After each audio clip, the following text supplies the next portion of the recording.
राधानगरी धरणाच्या पाणलोट क्षेत्रामध्ये सुरू असलेल्या मुसळधार पावसामुळे धरणाचे 6 स्वयंचलित दरवाजे उघडले होते.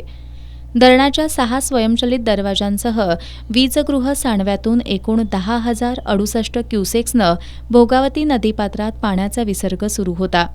मात्र आज दुपारनंतर पावसाचा जोर काहीसा कमी झाल्यानंतर धरणाचे 2 स्वयंचलित दरवाजे बंद झालेत.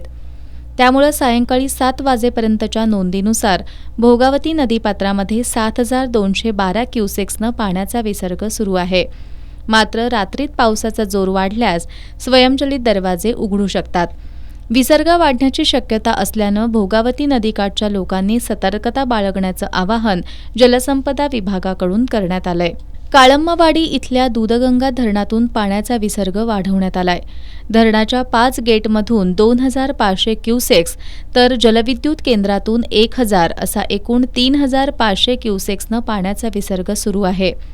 धामोड इथल्या तुळशी धरणातून 800 क्युसेक्सनं सुरू असणारा विसर्ग 1,200 क्युसेक्स करण्यात आलाय. तिन्ही धरणातून विसर्ग सुरू असल्यानं तिन्ही नद्या धोका पातळीवरून वाहत आहेत.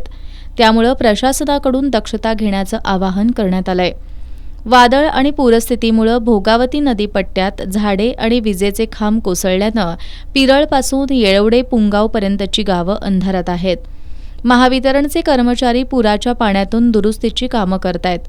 पुरामुळे अनेक ठिकाणचे मोबाईल टॉवर बंद असल्यानं मोबाईल इंटरनेट सेवाही ठप्प झाल्यानं जनजीवन विस्कळीत झालंय.